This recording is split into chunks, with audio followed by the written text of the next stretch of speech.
Episode 5 संघीय संबंध और वित्तीय समन्वय। केंद्र राज्य के बीच सहकारी संघवाद का वास्तविक स्वरूप। इसकी प्रस्तावना रहेगी जब दो सरकारें एक साथ काम करें। नमस्कार दोस्तों, कैसे हैं आप सभी। आशा करता हूं आप सब अच्छे होंगे। तो हमने जो पॉलिटी यानी राज्यशास्त्र में सीरीज शुरू की है उसमें अभी तक 4 एपिसोड पढ़ा चुके हैं। आप अगर नहीं देखे हैं वीडियो तो आपसे निवेदन है कि इस वीडियो को देखने के पहले उन वीडियो को जरूर देखें। तो पिछले 4 एपिसोड में हमने भारतीय संविधान की एक शानदार यात्रा पूरी की है। हमने देखा कि कैसे मौलिक अधिकार नागरिकों को राज्य की मनमानी से बचाते हैं, कैसे नीति निर्देशक तत्व भारत को एक कल्याणकारी राज्य बनाने का खाका प्रस्तुत करते हैं और कैसे मूल कर्तव्य प्रत्येक नागरिक से जिम्मेदार आचरण की अपेक्षा करते हैं। हमने 73वें और 74वें संशोधन के माध्यम से विकेंद्रीकृत शासन को भी विस्तार से समझा। लेकिन आज हम एक ऐसे महत्वपूर्ण विषय की ओर बढ़ रहे हैं जो भारतीय संघवाद की धड़कन है, यानी केंद्र राज्य संबंध। कल्पना कीजिए एक ऐसी व्यवस्था जहां एक साथ दो सरकारें काम करती हैं, एक दिल्ली में बैठी केंद्र सरकार और दूसरी आपके राज्य की राजधानी में बैठी राज्य सरकार। दोनों के पास अपनी शक्तियां हैं, अपने संसाधन हैं, अपनी जिम्मेदारियां हैं।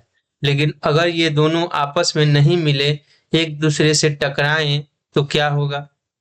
यही वह प्रश्न है जिसका उत्तर भारतीय संविधान ने बड़ी बारीकी से दिया है। संविधान के भाग 11 जो अनुच्छेद 245 से अनुच्छेद 263 है और भाग 12 अनुच्छेद 268 से 293 में केंद्र राज्य संबंधों का विस्तृत ढांचा प्रस्तुत किया गया है। ये संबंध 3 प्रमुख आयामों में विभाजित है: विधायी संबंध, प्रशासनिक संबंध और वित्तीय संबंध। आज के एपिसोड में हम न केवल इन संबंधों को समझेंगे बल्कि यह भी देखेंगे कि 2026 की वास्तविकता में ये कैसे काम कर रहे हैं। हम अंतरराज्यीय परिषद की भूमिका, क्षेत्रीय परिषदों की प्रासंगिकता, वित्त आयोग की सिफारिशें और सबसे महत्वपूर्ण जीएसटी परिषद की कार्यप्रणाली को विस्तार से समझेंगे। यह एपिसोड यूपीएससी और राज्य लोक सेवा आयोगों की परीक्षाओं की तैयारी कर रहे छात्रों के लिए विशेष रूप से महत्वपूर्ण है, क्योंकि केंद्र राज्य संबंध प्रीलिम्स और मेंस दोनों में बार बार पूछे जाते हैं। हम राज्यपाल की भूमिका पर भी विस्तृत चर्चा करेंगे, जो हाल के वर्षों में विवाद का केंद्र बन गया है। तमिलनाडु, केरल, पश्चिम बंगाल और पंजाब में राज्यपाल और राज्य सरकारों के बीच टकराव ने यह प्रश्न खड़ा किया है कि राज्यपाल केंद्र के एजेंट हैं या राज्य के संवैधानिक प्रमुख। तो चलिए शुरू करते हैं आज के एपिसोड का भाग 1, विधायी संबंध, कौन क्या कानून बना सकता है। तो उन 3 सूचियों का खेल, संघ, राज्य और समवर्ती। भारतीय संविधान ने विधायी शक्तियों का विभाजन एक अत्यंत सुविचारित तरीके से किया है। संविधान की 7वीं अनुसूची में 3 अनुसूचियां हैं जो यह निर्धारित करती है कि कौन किस विषय पर कानून बना सकता है। यह व्यवस्था 1935 के भारत सरकार अधिनियम से ली गई थी, लेकिन भारतीय संविधान निर्माताओं ने इसमें महत्वपूर्ण सुधार किए। संघ सूची, यूनियन लिस्ट में वर्तमान में 100 विषय है जिन पर केवल संसद कानून बना सकती है। इनमें रक्षा, विदेश नीति, परमाणु ऊर्जा, रेलवे, डाक, टेलीग्राफ, हवाई यातायात, बैंकिंग, बीमा, मुद्रा, विदेशी व्यापार और अंतर्राज्यीय व्यापार जैसे राष्ट्रीय महत्व के विषय शामिल हैं। ये वे विषय हैं जिनमें पूरे देश में एकरूपता आवश्यक है। दूसरी राज्य सूची, स्टेट लिस्ट, इसमें 61 विषय हैं जिन पर राज्य विधानमंडल कानून बना सकते हैं। इनमें है पुलिस, जेल, स्थानीय स्वशासन, कृषि, सिंचाई, भूमि राजस्व, सार्वजनिक स्वास्थ्य, शराबबंदी और राज्य के भीतर का व्यापार जैसे विषय हैं। ये वे क्षेत्र हैं जहां स्थानीय परिस्थितियों और आवश्यकताओं के अनुसार कानून बनाने की स्वतंत्रता राज्यों को दी गई है। समवर्ती सूची यानी कंकरेंट लिस्ट, इसमें 52 विषय हैं जिन पर केंद्र और राज्य दोनों कानून बना सकते हैं। इनमें आपराधिक कानून, दीवानी कानून, विवाह और तलाक, दत्तक ग्रहण, वन्य जीव संरक्षण, शिक्षा, सामाजिक सुरक्षा, आर्थिक और सामाजिक योजना, बिजली और श्रम कल्याण जैसे विषय शामिल है। यहाँ एक महत्वपूर्ण सिद्धांत है जिसे संघीय अभिभावित्व यानी फेडरल सुप्रीमेसी कहा जाता है। अनुच्छेद 254 के अनुसार यदि समवर्ती सूची के किसी विषय पर केंद्र और राज्य दोनों ने कानून बनाया है और उनमें विरोध है, तो केंद्र का कानून मान्य होगा और राज्य का कानून उस सीमा तक शून्य हो जाएगा। लेकिन एक अपवाद है, यदि राज्य का कानून राष्ट्रपति की अनुमति प्राप्त कर चुका है तो वह केंद्र के कानून के विरोध के बावजूद उस राज्य में लागू रह सकता है। अवशिष्ट शक्तियां, जिसको इंग्लिश में रेसिड्यूअरी पावर्स कहते हैं, जो भी उच्चारण हो, हम भोजपुरी माटी के हैं तो अंग्रेजी के उच्चारण मत पकड़िएगा हमारा, वो कुछ भी हो सकता है। जो सही उच्चारण हो आप डिक्शनरी में चेक कर लीजिएगा। अवशिष्ट शक्तियां, अनुच्छेद 248 के अनुसार केंद्र के पास है। जो भी विषय तीनों सूचियों में नहीं है उस पर केवल संसद कानून बना सकती है। यह व्यवस्था अमेरिका और ऑस्ट्रेलिया से अलग है, जहां अवशिष्ट शक्तियां राज्यों के पास है। केस स्टडी आइए देखते हैं। जीएसटी समवर्ती संघवाद का सबसे बड़ा प्रयोग 1 जुलाई 2017 को जब भारत में वस्तु एवं सेवा कर यानी जीएसटी लागू हुआ तो यह भारतीय संघवाद के इतिहास में एक क्रांतिकारी क्षण था। पहली बार केंद्र और राज्यों ने अपनी कर शक्तियों को एक साथ मिलाकर एक समान कर व्यवस्था बनाई। इससे पहले केंद्र सरकार सेवा कर यानी सर्विस टैक्स और उत्पाद शुल्क यानी एक्साइज ड्यूटी लगाती थे, जबकि राज्य सरकारें वैट वैल्यू एडेड टैक्स और विभिन्न स्थानीय कर लगाते थे। जीएसटी को लागू करने के लिए संविधान में 101वां संशोधन 2016 किया गया, जिसने एक नया अनुच्छेद 246 ए जोड़ा। इस अनुच्छेद ने केंद्र और राज्यों को समवर्ती रूप से जीएसटी लगाने की शक्ति दी। साथ ही अनुच्छेद 279 ए जोड़ा गया, जिसने जीएसटी परिषद की स्थापना की। जीएसटी परिषद की संरचना और शक्तियां।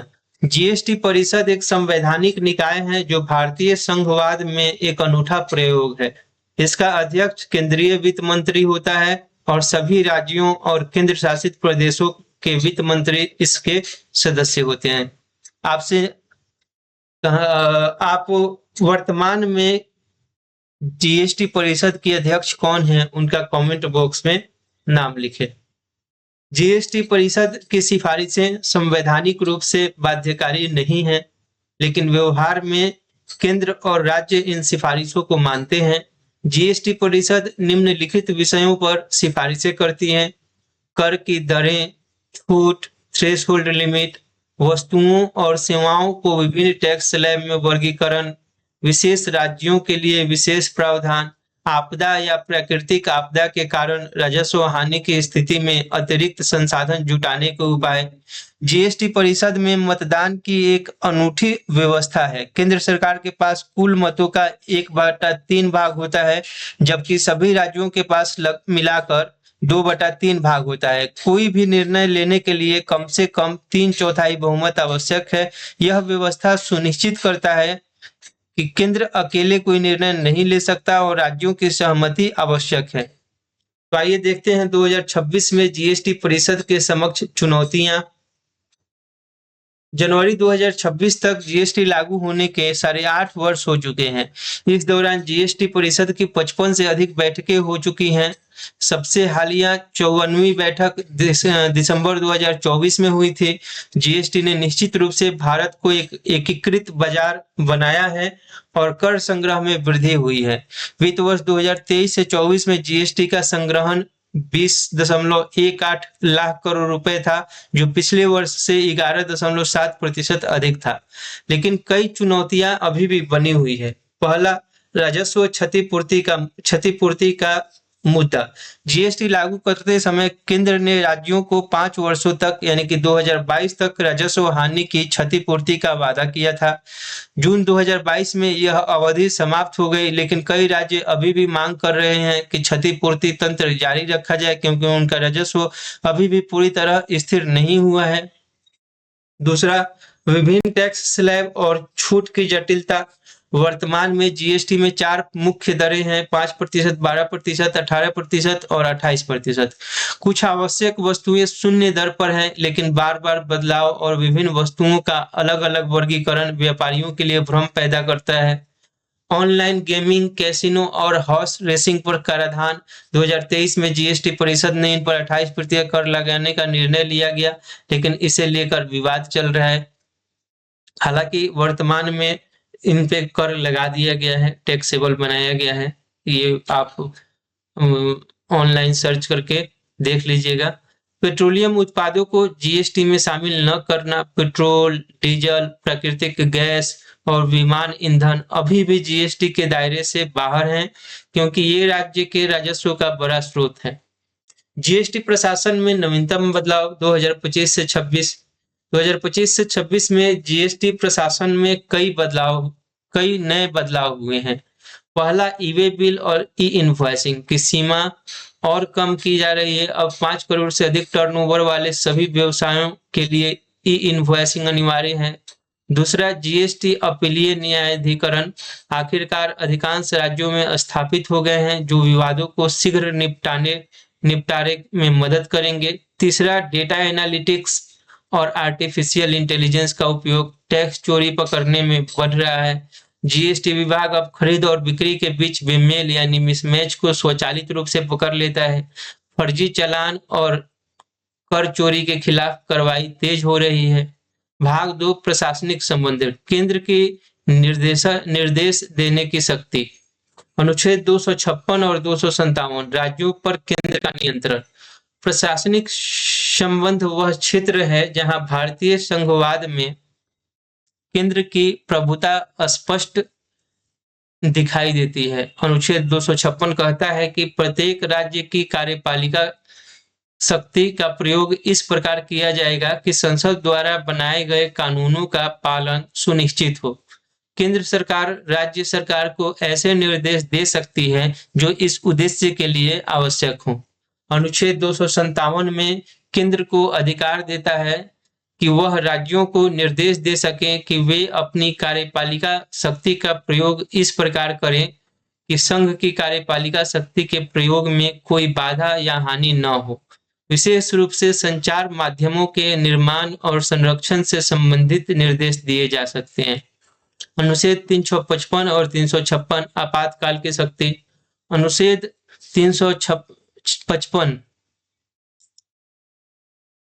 अनुच्छेद 355 को यह कर्तव्य अनुच्छेद 355 संघ को यह कर्तव्य सौंपता है कि वह प्रत्येक राज्य को बाहरी आक्रमण और आंतरिक अशांति से बचाए।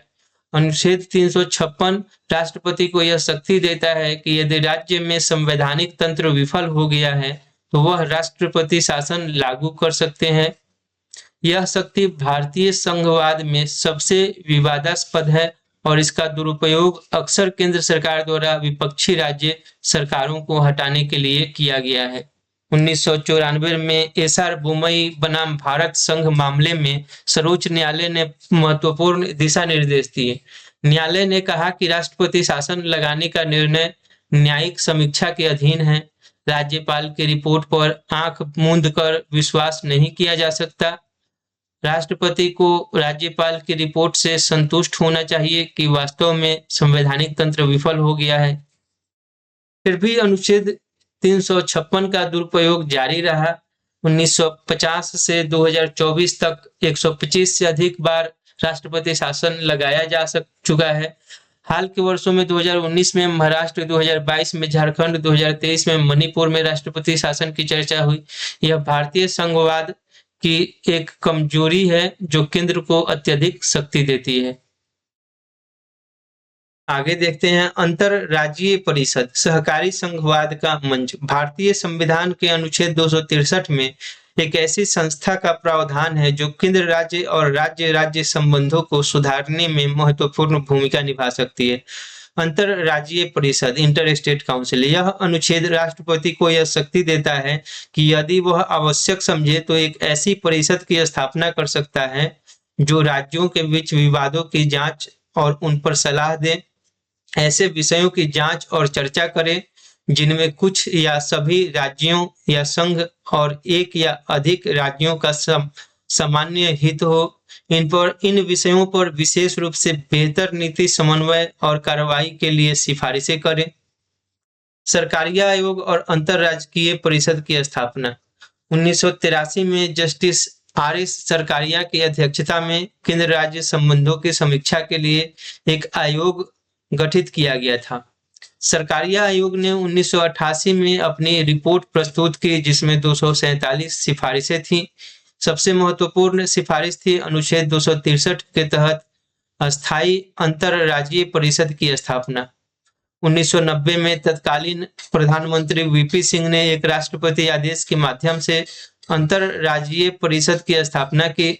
इस परिषद का अध्यक्ष प्रधानमंत्री होता है। सभी राज्यों के मुख्यमंत्री, विधानसभा वाले केंद्र शासित प्रदेशों के मुख्यमंत्री और 6 केंद्रीय कैबिनेट मंत्री इसके सदस्य होते हैं। अंतरराज्यीय परिषद के मुख्य कार्य हैं केंद्र राज्य संबंधों में सुधार के लिए सुझाव देना, विभिन्न राज्य सरकारों की नीतियों और कार्यों में समन्वय स्थापित करना, राज्यों के बीच विवादों का समाधान निकालना, जीएसटी, आपदा प्रबंधन, आतंकवाद और आंतरिक सुरक्षा जैसे राष्ट्रीय महत्व के मुद्दों पर चर्चा करना। आइए आगे देखते हैं अंतरराज्यीय परिषद की सीमाएं। दुर्भाग्य से अंतरराज्यीय परिषद अपनी क्षमता का पूरा उपयोग नहीं कर पाई है। 1990 से 2026 तक केवल 13 बैठकें हुई हैं, जो औसतन हर 2.7 वर्ष में एक बैठक का अर्थ है। सबसे लंबा अंतराल 2016 से 2024 के बीच का रहा, जब 8 वर्षों तक कोई बैठक नहीं हुई।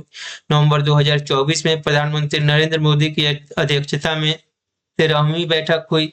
परिषद की सिफारिशें केवल सलाहकारी हैं और बाध्यकारी नहीं। कई महत्वपूर्ण सिफारिशें लागू नहीं हुई हैं। जीएसटी परिषद की तुलना में अंतरराज्यीय परिषद बहुत कम प्रभावशाली साबित हुई है। विपक्षी दलों द्वारा शासित राज्य अक्सर शिकायत करते हैं कि परिषद की बैठकें केवल औपचारिकता हैं और वास्तविक मुद्दों पर चर्चा नहीं होती। क्षेत्रीय परिषदें यानी फूली हुई संस्थाएं। 1956 के राज्य पुनर्गठन अधिनियम द्वारा 5 क्षेत्रीय परिषदों यानी जोनल काउंसिल्स की स्थापना की गई थी। ये है उत्तरी क्षेत्रीय परिषद हरियाणा, हिमाचल प्रदेश, जम्मू कश्मीर, पंजाब, राजस्थान, चंडीगढ़ और दिल्ली। मध्य क्षेत्रीय परिषद छत्तीसगढ़, मध्य प्रदेश, उत्तराखंड, उत्तर प्रदेश।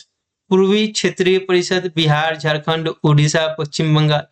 पश्चिमी क्षेत्रीय परिषद गोवा, गुजरात, महाराष्ट्र, दादरा और नगर हवेली, दमन और दीव। दक्षिणी क्षेत्रीय परिषद आंध्र प्रदेश, कर्नाटक, केरल, तमिलनाडु, तेलंगाना और पुडुचेरी। पूर्वोत्तर राज्य के लिए एक अलग पूर्वोत्तर परिषद यानी नॉर्थ ईस्टर्न काउंसिल है, जिसकी स्थापना 1971 में एक अलग अधिनियम द्वारा की गई। इसमें असम, मणिपुर, मेघालय, मिजोरम, नागालैंड, त्रिपुरा, अरुणाचल प्रदेश और सिक्किम शामिल है। क्षेत्रीय परिषदों का उद्देश्य क्षेत्रीय सहयोग बढ़ाना, राज्यों के बीच विवादों को सुलझाना और आर्थिक और सामाजिक योजना में समन्वय स्थापित करना है। लेकिन व्यवहार में ये परिषदें लगभग निष्क्रिय हो गई हैं। नियमित बैठकें नहीं होती हैं और कोई महत्वपूर्ण निर्णय नहीं लिए जाते। सरकारिया आयोग ने सिफारिश की थी कि क्षेत्रीय परिषदों को अनुच्छेद 263 के तहत पुनर्गठित किया जाए ताकि उन्हें संवैधानिक दर्जा मिले, लेकिन यह सिफारिश लागू नहीं हुई। 2026 में क्षेत्रीय परिषदें केवल कागज पर हैं और भारतीय संघवाद में उनकी कोई महत्वपूर्ण भूमिका नहीं है। आइए हम लोग अपना तीसरा भाग 3 शुरू करते हैं। भाग 3 जिसमें वित्तीय संबंध देखेंगे, कैसे धन की लड़ाई केंद्र और राज्यों में होती है।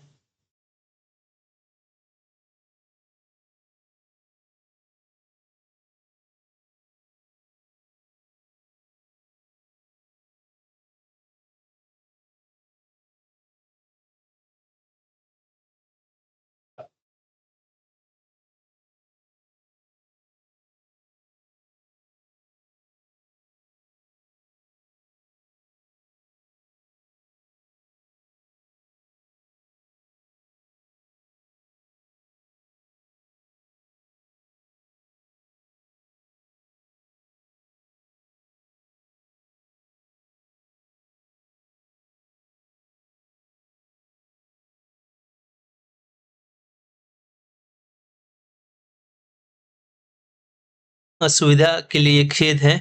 चलिए तो राजस्व का वितरण कौन कितना लेगा ये देखें।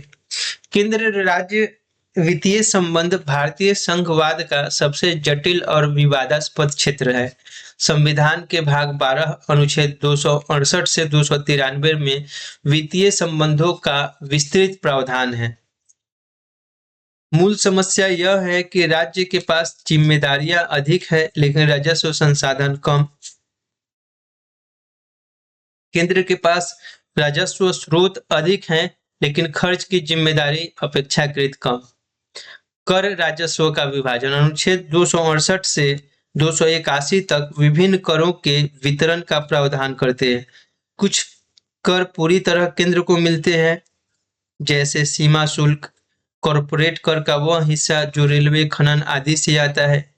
कुछ कर पूरी तरह राज्य को मिलते हैं, जैसे भूमि राजस्व, कृषि कार्य, कृषि आय पर कर, संपत्ति कर, शराब उत्पादन पर कर, ये सब सीधे राज्य को मिलते हैं।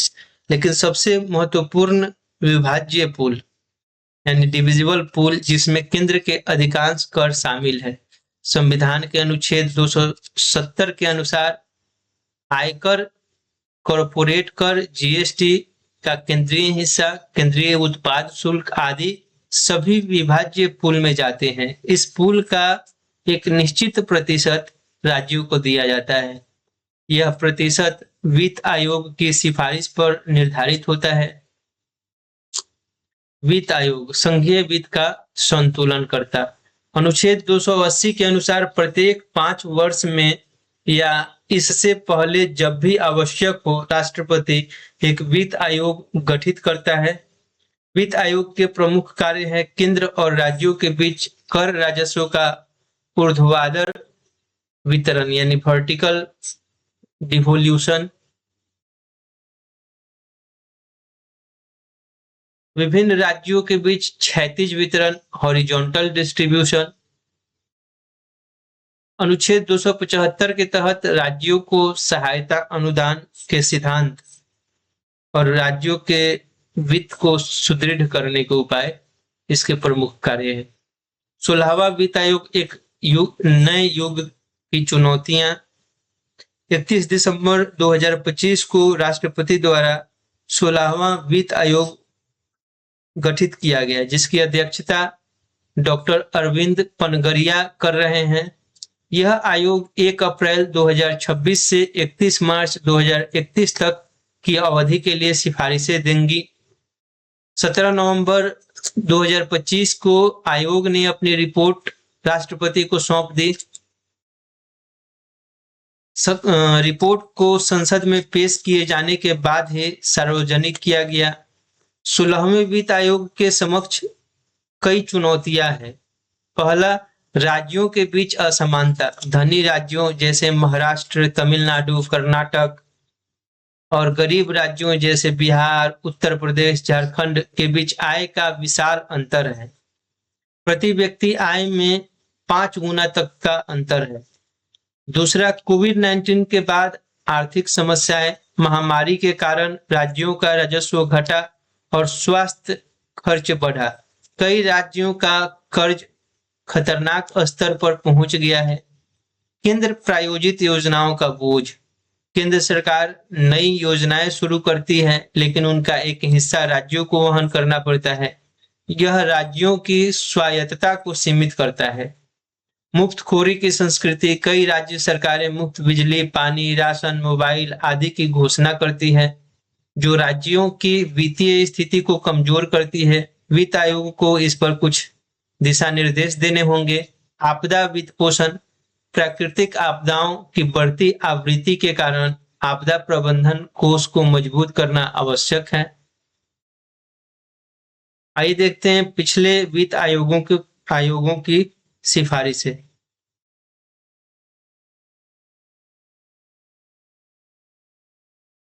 15वें वित्त आयोग जो 2021 से 2026 तक कार्यकाल था, ने विभाज्य पूल में राज्यों का हिस्सा 41% रखने की सिफारिश की थी।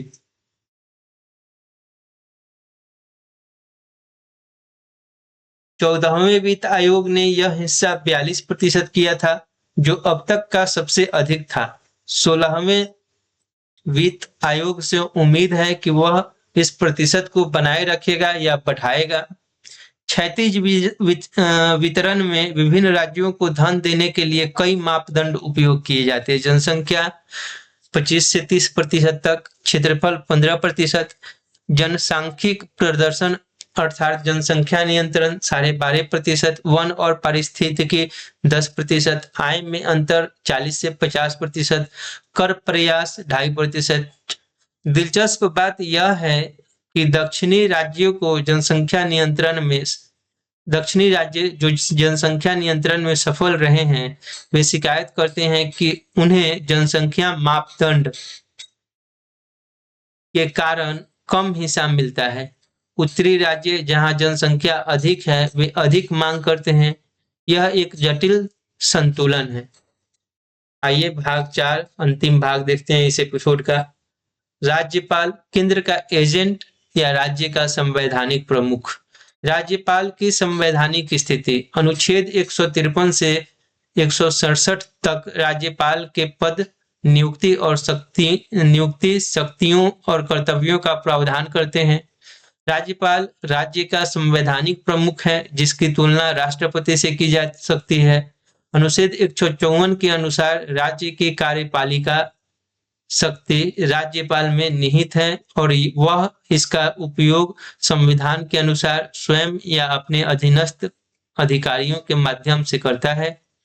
लेकिन संसदीय प्रणाली में राज्यपाल केवल नाम मात्र का प्रमुख है। वास्तविक शक्ति मुख्यमंत्री और मंत्रिपरिषद में निहित है। अनुच्छेद 163 के अनुसार राज्यपाल को सहायता और सलाह देने के लिए एक मंत्रिपरिषद होगी, जिसका प्रमुख मुख्यमंत्री होगा। राज्यपाल इस सलाह के अनुसार कार्य करेगा, लेकिन संविधान में कुछ विशिष्ट मामलों में राज्यपाल को विवेकाधीन शक्तियां यानी डिस्क्रिशनरी पावर्स दी गई है। ये है मुख्यमंत्री की नियुक्ति जब किसी दल को स्पष्ट बहुमत न हो। दूसरा, मंत्रिपरिषद को बर्खास्त करना या बर्खास्त करना जब उसने विधानसभा का विश्वास खो दिया हो।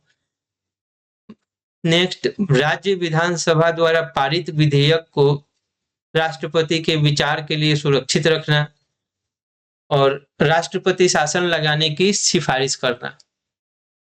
राज्यपाल विवाद 2024 से 26 की घटनाएं। हाल के वर्षों में राज्यपाल और राज्य सरकारों के बीच टकराव तेजी से बढ़ा है, विशेष रूप से जब केंद्र में एक दल की सरकार हो और राज्य में दूसरे दल की, तो राज्यपाल पर केंद्र के एजेंट की तरह काम करने का आरोप लगता है। पहला, तमिलनाडु विवाद।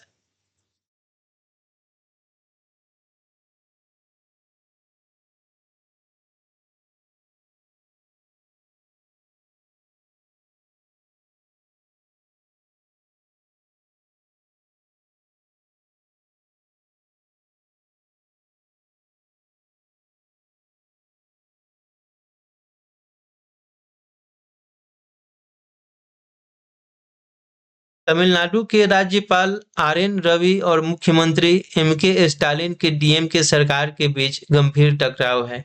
राज्यपाल ने राज्य विधानसभा द्वारा पारित 10 से अधिक विधेयकों पर अनुमति देने में देरी की। कुछ विधेयक 2 से 3 वर्षों से लंबित हैं। इनमें नीट परीक्षा को तमिलनाडु में समाप्त करने का विधेयक भी शामिल है। तमिलनाडु सरकार ने सर्वोच्च न्यायालय में याचिका दायर की। फरवरी 25 में सर्वोच्च न्यायालय ने तमिलनाडु राज्यपाल की आलोचना करते हुए कहा कि राज्यपाल विधेयकों पर अनिश्चित काल तक नहीं बैठ सकते।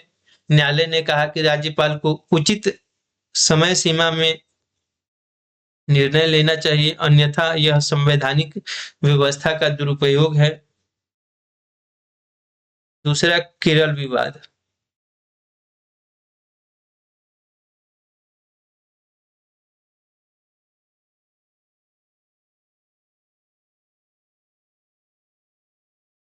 केरल राज्यपाल केरल के राज्यपाल आरिफ मोहम्मद खान और मुख्यमंत्री पिनराई विजयन की सीपीएम सरकार के बीच भी गंभीर टकराव है। राज्यपाल को राज्य विश्वविद्यालयों की के कुलाधिपति भी हैं। उन्होंने कई वाइस चांसलरों की नियुक्ति रोक दी। राज्य सरकार ने कानून बनाकर राज्यपाल को कुलाधिपति के पद से हटाने का प्रयास किया। पश्चिम बंगाल विवाद।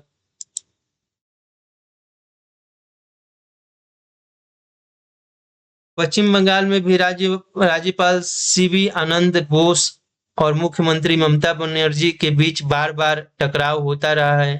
राज्यपाल इन कई विधेयकों पर देरी की और मुख्यमंत्री ने उन्हें केंद्र का दलाल कहा। चलिए आगे देखते हैं संवैधानिक सुधार की आवश्यकता। सरकारीय आयोग, कुंची आयोग और अन्य विशेषज्ञों ने राज्यपाल की नियुक्ति और भूमिका में सुधार की सिफारिश की है। वे हैं, राज्यपाल की नियुक्ति में राज्य सरकार से परामर्श होना चाहिए। राज्यपाल को राजनीति से तटस्थ व्यक्ति होना चाहिए। विधेयकों पर निर्णय के लिए निश्चित समय सीमा होना चाहिए। राज्यपाल द्वारा विवेकाधीन शक्तियों के दुरुपयोग पर स्पष्ट दिशा निर्देश होना चाहिए। लेकिन कोई भी सरकार इन सिफारिशों को लागू नहीं करना चाहती, क्योंकि राज्यपाल का पद केंद्र के लिए एक राजनीतिक उपकरण है। जब तक संवैधानिक संशोधन नहीं होता, यह समस्या बनी रहेगी।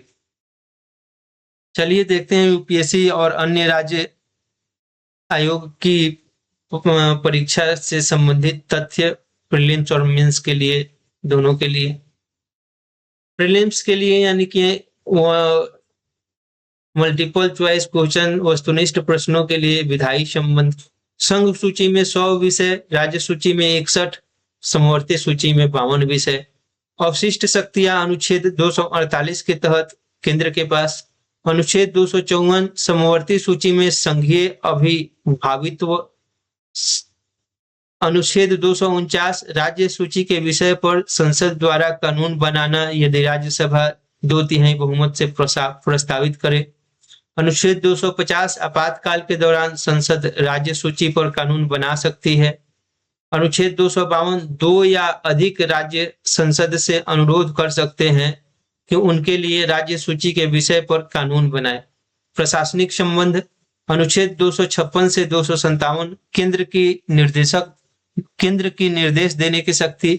अनुच्छेद 263 अंतरराज्यीय परिषद का प्रावधान। अनुच्छेद 355 संघ का कर्तव्य राज्यों को बाहरी आक्रमण और आंतरिक अशांति से बचाना। अनुच्छेद 356 राष्ट्रपति शासन।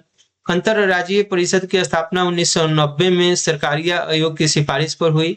5 क्षेत्रीय परिषद 1956 के राज्य पुनर्गठन अधिनियम द्वारा बनी।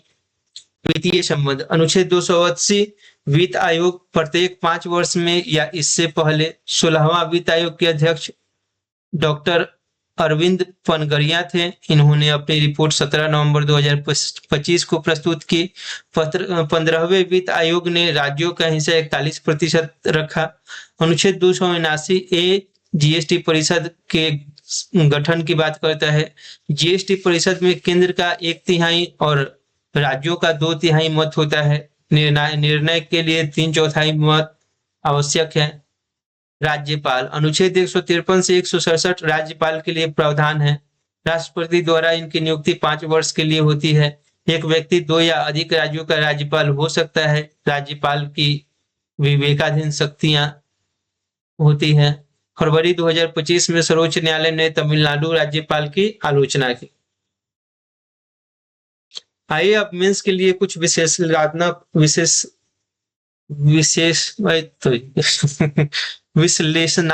प्रश्न देखते हैं। भारतीय संविधान संघात्मक है, लेकिन इनमें एक एकात्मक झुकाव है। इस कथन को केंद्र, राज्य, विधायी और प्रशासनिक संबंधों के संदर्भ में समालोचनात्मक रूप से परीक्षण करें। तो आइए हम उत्तर तो नहीं बताएंगे, लेकिन उत्तर की रूपरेखा इस प्रश्न की कैसे तैयार करेंगे वो बताएंगे, क्योंकि उत्तर वही 250 शब्द बड़ा होगा। परिचय में संघवाद की परिभाषा दें। संघवाद में दो स्तर की सरकारें होती हैं जिनके पास अपने क्षेत्रों में स्वतंत्र शक्तियां होती हैं। भारतीय संविधान अनुच्छेद 1 में भारत को राज्यों का संघ कहता है, न कि राज्यों का संगठन। यह इंगित करता है कि भारतीय संघवाद अनूठा है। पहले खंड में संघीय विशेषताओं को गिनाए, जैसे 3 सूचियों के माध्यम से शक्तियों का विभाजन, स्वतंत्र न्यायपालिका जो संघ और राज्यों के बीच विवादों का निर्णय करती है, दोहरी नागरिकता नहीं लेकिन दोहरी सरकार है, संविधान संशोधन में राज्यों की भागीदारी, वित्तीय संघवाद, वित्त आयोग और जीएसटी परिषद। दूसरे खंड में एकात्मक झुकाव को विस्तार से बताए। अवशिष्ट शक्तियां केंद्र के पास, राज्यसभा का चरित्र, राज्यों का प्रतिनिधित्व कमजोर। अनुच्छेद 249 राज्यसभा 2/3 बहुमत से राज्य सूची पर केंद्र को कानून बनाने की शक्ति दे सकती है। अनुच्छेद 250 आपातकाल में राज्य सूची केंद्र के अधीन होता है। अनुच्छेद 254 समवर्ती सूची में संघीय अधिभावित्व संघीय अधिभावित्व मतलब सेंट्रल सुप्रीमेसी। अनुच्छेद 256 से 257 केंद्र की निर्देश देने की शक्ति। अनुच्छेद 55 से 356 राष्ट्रपति शासन सबसे विवादास्पद। एकल नागरिकता, एकीकृत न्यायपालिका, अखिल भारतीय सेवाएं, राज्यपाल की नियुक्ति केंद्र द्वारा, ये सब लिखें। तीसरे खंड में वास्तविक उदाहरण दे। 1950 से 2024 तक 125 से अधिक बार राष्ट्रपति शासन लागू हुए। हाल के राज्यपाल विवाद, तमिलनाडु, केरल, पश्चिम बंगाल, इन सब का उदाहरण दे। जीएसटी में राज्यों की स्वायत्तता का हस्तांतरण एक सकारात्मक उदाहरण। कोविड-19 के दौरान केंद्र का प्रभुत्व, इसके बारे में लिखें। और निष्कर्ष में संतुलित दृष्टिकोण प्रस्तुत करें। भारतीय संविधान ने जानबूझकर सहकारी संघवाद का मॉडल अपनाया। 1947 में विभाजन, सांप्रदायिक हिंसा और 300 से ज्यादा रियासतों के एकीकरण की चुनौतियों के कारण मजबूत केंद्र आवश्यक था। लेकिन 75 वर्षों बाद 2026 में परिस्थितियां बदल चुकी हैं। अब अधिक विकेंद्रीकरण, राज्यों को अधिक वित्तीय स्वायत्तता और राज्यपाल जैसे संस्थाओं में सुधार की आवश्यकता है। जीएसटी परिषद एक उत्कृष्ट उदाहरण है कि कैसे केंद्र और राज्य मिलकर काम कर सकते हैं। चलिए हम अपने दूसरे प्रश्न की तरफ बढ़ते हैं। दूसरा प्रश्न है, जीएसटी परिषद भारतीय संघवाद में सहकारी संघवाद का सबसे सफल प्रयोग है। इस कथन का मूल्यांकन करें और चर्चा करें कि जीएसटी लागू होने के 8 वर्षों बाद इसकी क्या उपलब्धियां हैं और चुनौतियां क्या हैं। चलिए तो उत्तर की रूपरेखा देखें। परिचय में आप जीएसटी की पृष्ठभूमि लिखें। जैसे 1 जुलाई 2017 को भारत में जीएसटी लागू हुआ। यह एक राष्ट्र एक कर एक बाजार के सिद्धांत पर आधारित था। 101वें संविधान संशोधन 2016 द्वारा अनुच्छेद 246 ए और 279 ए जोड़े गए। जीएसटी परिषद की स्थापना की गई, जो केंद्र और राज्यों की संयुक्त निर्णय लेने वाली संस्था है। पहले खंड में जीएसटी परिषद की अनूठी विशेषताएं, जैसे संवैधानिक निकाय, केंद्रीय वित्त मंत्री अध्यक्ष, सभी राज्यों के वित्त मंत्री सदस्य, मतदान में केंद्र 1/3, राज्य 2/3, निर्णय के लिए 3/4 बहुमत, केंद्र अकेले निर्णय नहीं ले सकता, सहमति आधारित निर्णय। दूसरे खंड में जीएसटी की उपलब्धियां बताएं, जैसे एकीकृत राष्ट्रीय बाजार बना, कर संग्रहण में वृद्धि हुई, 2023 से 24 में 20.18 लाख करोड़, अंतरराज्यीय चेक पोस्ट समाप्त हुए, माल और सेवाओं की आवाजाही में तेजी आई, कर चोरी में कमी हुई, डिजिटल ट्रैकिंग की सुविधा मिली, लगभग 1.4 करोड़ व्यवसाय पंजीकृत हुए, निर्यात को प्रोत्साहन मिला, जटिल कर प्रणाली को सरल बनाया गया। तीसरे खंड में इसकी चुनौतियां लिखें, जैसे राजस्व क्षतिपूर्ति तंत्र 2022 में समाप्त, राज्य इससे असंतुष्ट हैं। 4 टैक्स स्लैब है, 5%, 12%, 18%, 28% और कई छूटे हैं। ये जटिलता है। ऑनलाइन गेमिंग, कैसीनो पर कराधान विवादास्पद है। पेट्रोलियम उत्पादन जीएसटी से बाहर है।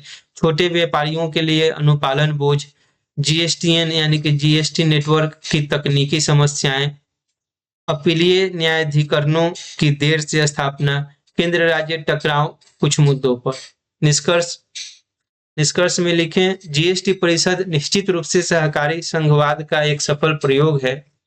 यह दर्शाता है कि जब केंद्र और राज्य साथ बैठकर निर्णय लें तो जटिल समस्याओं का समाधान संभव है। लेकिन कुछ चुनौतियां बनी हुई हैं। राजस्व क्षतिपूर्ति का दीर्घकालिक समाधान, टैक्स स्लैब का युक्तिकरण और पेट्रोलियम उत्पादों को जीएसटी में शामिल करना आवश्यक है। यदि इन सुधारों को लागू किया जाए तो जीएसटी भारतीय अर्थव्यवस्था को और मजबूत बनाएगा। चलिए तो अब इस एपिसोड का डायलॉग उपसंहार देखते हैं सहकारी संघवाद की ओर। मित्रों, आज के एपिसोड में हमने भारतीय संघवाद की जटिलताओं को समझा। हमने देखा कि कैसे केंद्र और राज्य तीन महत्वपूर्ण क्षेत्रों विधायी, प्रशासनिक और वित्तीय में आपस में जुड़े हुए हैं। हमने यह भी देखा कि भारतीय संविधान ने जानबूझकर केंद्र को अधिक शक्तियां दी क्योंकि 1947 की परिस्थितियां ऐसी थीं। जीएसटी परिषद हमें एक उज्जवल उदाहरण देती है कि जब केंद्र और राज्य मिलकर काम करें तो क्या संभव है। लेकिन राज्यपाल और राष्ट्रपति शासन जैसे मुद्दे हमें याद दिलाते हैं कि अभी लंबा रास्ता तय करना है। वित्त आयोग का काम भी अत्यंत महत्वपूर्ण है क्योंकि यह वह सुनिश्चित करता है कि गरीब राज्यों को पर्याप्त संसाधन मिले। 16वें वित्त आयोग की सिफारिशें 2026 में लागू होंगी और अगले 5 वर्षों के लिए केंद्र राज्य वित्तीय संबंधों को आकार देंगी। जीएसटी ये हमारे बारे में क्यों लिख रहा है? मतलब आप लोग, हाँ, अगले एपिसोड में हम संविधान के एक और महत्वपूर्ण पहलू पर चर्चा करेंगे। संसद, उसकी संरचना उसकी संरचना और कार्यप्रणाली। यह समझेंगे कि कैसे लोकसभा और राज्यसभा काम करती हैं, विधेयक कैसे पारित होते हैं, संसदीय समितियां की क्या भूमिका है और विपक्ष की क्या शक्तियां हैं। हम यह भी देखेंगे कि संसदीय विशेषाधिकार क्या हैं और उनका दुरुपयोग कैसे रोका जा सकता है। तो आपके लिए विशेष सुझाव, जीएसटी कंसल्टेंट या टैक्स पेयर के रूप में अगर आप ये वीडियो देख रहे हैं तो आपके काम के लिए कुछ महत्वपूर्ण सुझाव हैं। संघीय ढांचे को समझें। जब आप किसी व्यापारी से निपटें तो याद रखें कि जीएसटी केंद्र और राज्य दोनों का कर है। सीजीएसटी यानी केंद्रीय वस्तु एवं सेवा कर केंद्र को जाता है और एसजीएसटी राज्य वस्तु एवं सेवा कर असम सरकार या किसी भी राज्य को जाता है। अंतर राज्य राजकीय व्यापार में आईजीएसटी लगता है, अंतरराज्यीय व्यापार जो फिर केंद्र और राज्य में बढ़ता है। जीएसटी परिषद के निर्णय को अपडेट रखें। जीएसटी परिषद की बैठकें नियमित रूप से होती रहती हैं और नई दरें छोटे और नियमित घोषित होते रहते हैं। नियम, आपको civic.gov.in और gst.gov.in वेबसाइट को नियमित रूप से देखना चाहिए। जनवरी 2026 में जीएसटी परिषद की 55वीं बैठक की घोषणा हो सकती है। पूर्वोत्तर राज्यों की विशेष स्थिति, असम और अन्य पूर्वोत्तर राज्यों में कुछ वस्तुओं पर विशेष छूट मिलती है। अनुच्छेद 371 श्रृंखला के तहत कुछ राज्यों को विशेष प्रावधान है जो जीएसटी में भी प्रतिबंधित होते हैं, इनकी जानकारी रखें। छोटे व्यापारियों के साथ संवेदनशीलता, पूर्वोत्तर में अधिकांश व्यापारी छोटे हैं और उन्हें जीएसटी की जटिलताओं को समझने में कठिनाई होती है। निरीक्षण करते समय केवल दंडात्मक दृष्टिकोण न रखें बल्कि उन्हें शिक्षित भी करें। यह दीर्घकालिक अनुपालन में मदद करेगा। संवैधानिक जागरूकता,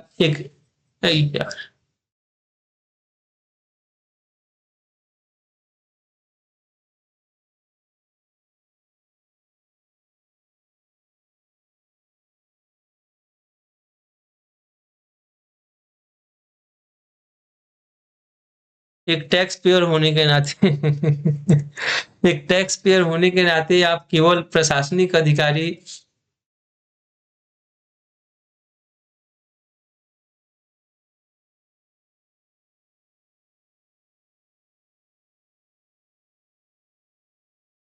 अनुच्छेद 279 ए के तहत स्थापित जीएसटी परिषद की सिफारिशों को लागू करना आपका संवैधानिक कर्तव्य है। इस गरिमा को बनाए रखें।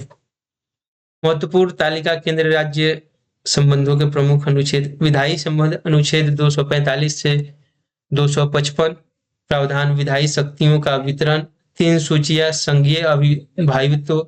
वर्तमान स्थिति 7वीं अनुसूची। संघ सूची 100 विषय। राज्य सूची 61 विषय। समवर्ती सूची 52 विषय। जीएसटी परिषद अनुच्छेद 279 ए जीएसटी से संबंधित सिफारिशें करने वाली संवैधानिक निकाय। 54 बैठकें पूरी। 2023-24 में 20.18 लाख करोड़ संग्रहण। प्रशासनिक संबंध अनुच्छेद 256 से 63। प्रावधान केंद्र की निर्देश देने की शक्ति के और राज्य अंतर्राज्यीय परिषद की 13वीं बैठक नवंबर 2024 में हुई थी। आपातकाल अनुच्छेद 356। राष्ट्रपति शासन 1950 से 2024 तक 125 से ज्यादा बार लगाया गया। एसआर बुम्बई निर्णय 1994 में दिशा निर्देश मिले थे। वित्तीय संबंध अनुच्छेद 268 से 293। कर वितरण, अनुदान और उधार। 16वां वित्त आयोग रिपोर्ट 17 नवंबर 2025 को प्रस्तुत। वित्त आयोग अनुच्छेद 280 प्रत्येक 5 वर्ष में या इससे पहले गठन। 16वां वित्त आयोग के अध्यक्ष डॉक्टर अरविंद पनगरिया थे। 2026 से 31 के लिए सिफारिशें देंगे। राज्यपाल अनुच्छेद 153 से 167। राज्य का संवैधानिक प्रमुख 5 वर्ष का कार्यकाल। फरवरी 25 सर्वोच्च न्यायालय ने तमिलनाडु राज्यपाल की आलोचना की विधेयकों पर देरी को असंवैधानिक बताया। क्षेत्रीय परिषदें। राज्य पुनर्गठन अधिनियम 1956। 5 क्षेत्रीय परिषदें सांविधिक निकाय संवैधानिक नहीं है, ये लगभग निष्क्रिय हैं। सरकारी आयोग ने अनुच्छेद 263 के तहत पुनर्गठन की सिफारिश की थी। Case study. आइए एक व्यवहारिक उदाहरण से समझे कि असम जैसे राज्य में जीएसटी कार्यान्वयन की क्या विशेष चुनौतियां हैं। भौगोलिक चुनौतियां। असम की सीमा बांग्लादेश, भूटान, अरुणाचल प्रदेश, नागालैंड, मणिपुर, मेघालय और पश्चिम बंगाल से लगती है। अंतर्राष्ट्रीय सीमा होने के कारण तस्करी और अवैध व्यापार की समस्या है। जीएसटी अधिकारियों को सीमा शुल्क विभाग के साथ समन्वय करना पड़ता है। चाय उद्योग। असम भारत का सबसे बड़ा चाय उत्पादक राज्य है। चाय पर जीएसटी 5% है, लेकिन पैकेजिंग, ब्रांडिंग और मूल्य वर्धन के आधार पर दरें बदल सकती है। छोटे चाय उत्पादकों को इन नियमों को समझने में कठिनाई होती है। हस्तशिल्प और हथकरघा। असम की प्रसिद्ध मुगा सिल्क, पाट सिल्क और बांस उत्पादों पर विशेष जीएसटी दरें हैं। हस्तशिल्प उत्पादों को प्रोत्साहन देने के लिए कुछ छूट भी है, लेकिन अधिकांश कारीगर अशिक्षित हैं और जीएसटी पंजीकरण नहीं करवाते। डिजिटल विभाजन। ग्रामीण असम में इंटरनेट कनेक्टिविटी अभी भी कमजोर है। जीएसटी रिटर्न ऑनलाइन फाइल करना अनिवार्य है, लेकिन कई व्यापारियों के पास स्मार्टफोन या कंप्यूटर नहीं है। जीएसटी सुविधा प्रदाताओं यानी जीएसपी के संख्या शहरों में तो अच्छी है, लेकिन जिला और उप जिला स्तर पर कम है। भाषा की बाधा। जीएसटी पोर्टल अंग्रेजी और हिंदी में है, लेकिन असमिया में नहीं। यह स्थानीय व्यापारियों के लिए समस्या है। जीएसटी परिषद को इस पर ध्यान देना चाहिए। समाधान। असम जीएसटी विभाग ने 2024 से 25 में कई पहल की है। जिला स्तर पर जीएसटी सेवा केंद्र खोले गए। छोटे व्यापारियों के लिए असमिया में प्रशिक्षण कार्यक्रम आयोजित किए गए। चाय बागान मालिकों के लिए विशेष सेमिनार हुए। शिल्पकार, हस्तशिल्प कारीगर, हस्तशिल्प कारीगरों के लिए सरलीकृत पंजीकरण प्रक्रिया शुरू की गई। यह उदाहरण दर्शाता है जीएसटी जैसी एकीकृत कर व्यवस्था को विविध भारत में लागू करना कितना चुनौतीपूर्ण है। प्रत्येक राज्य की अपनी विशेष परिस्थितियां हैं और जीएसटी परिषद को इन्हें ध्यान में रखना चाहिए। समापन। संविधान की यात्रा जारी है। मित्रों, आज के एपिसोड में हमने भारतीय संघवाद की जटिलताओं को समझा। हमने देखा कि कैसे केंद्र और राज्य 3 महत्वपूर्ण क्षेत्रों विधायी, प्रशासनिक और वित्तीय में आपस में जुड़े हुए हैं। हमने यह भी देखा कि भारतीय संविधान ने जानबूझकर केंद्र को अधिक शक्तियां दी, क्योंकि 1947 की परिस्थितियां ऐसी थीं। जीएसटी परिषद हमें एक उज्जवल उदाहरण देती है कि जब केंद्र और राज्य मिलकर काम करें तो क्या संभव है, लेकिन राज्यपाल और राष्ट्रपति शासन जैसे मुद्दे हमें याद दिलाते हैं कि अभी लंबा रास्ता तय करना है। वित्त आयोग का काम भी अत्यंत महत्वपूर्ण है, क्योंकि वह सुनिश्चित करता है कि गरीब राज्यों को पर्याप्त संसाधन मिले। 16वें वित्त आयोग की सिफारिशें 2026 में लागू होंगी और अगले 5 वर्षों के लिए केंद्र राज्य वित्तीय संबंधों को आकार देंगी। अगले एपिसोड में हम संविधान के एक और महत्वपूर्ण पहलू पर चर्चा करेंगे, संसद, उसकी संरचना और कार्यप्रणाली। हम यह समझेंगे कि कैसे लोकसभा और राज्यसभा काम करती हैं, विधेयक कैसे पारित होते हैं, संसदीय समितियों का क्या भूमिका है और विपक्ष की क्या शक्तियां हैं। हम यह भी देखेंगे कि संसदीय विशेषाधिकार क्या है और उनका दुरुपयोग कैसे रोका जा सकता है। तो कुछ यूपीएससी और राज्य स्टेट पीसीएस के लिए सुझाव हैं जो आप नोट कर लीजिएगा। संख्याओं को याद रखें, संघ सूची 100, राज्य सूची 61, समवर्ती सूची 52, अनुच्छेद पर फोकस करें। 245 से 263 विधायी, 268 से 293 वित्तीय, 153 से 167 राज्यपाल। वित्त आयोग, सभी वित्त आयोगों के अध्यक्ष और मुख्य सिफारिशें याद रखें। जीएसटी 101वां संशोधन 2016, अनुच्छेद 216, 246 ए और 279 ए, मतदान अनुपात 1:2। महत्वपूर्ण केस एसआर बोम्मई 1994, तमिलनाडु राज्यपाल 2025। संदर्भ। इसी के साथ हम अपने वीडियो को समाप्त करते हैं। जय हिंद, जय संविधान। आपसे आशा करते हैं कि इस वीडियो को लाइक करें, कमेंट करें, जो भी आपके कमेंट्स हो, सुझाव हो, कमेंट में बताएं और चैनल को सब्सक्राइब करें। Thank you.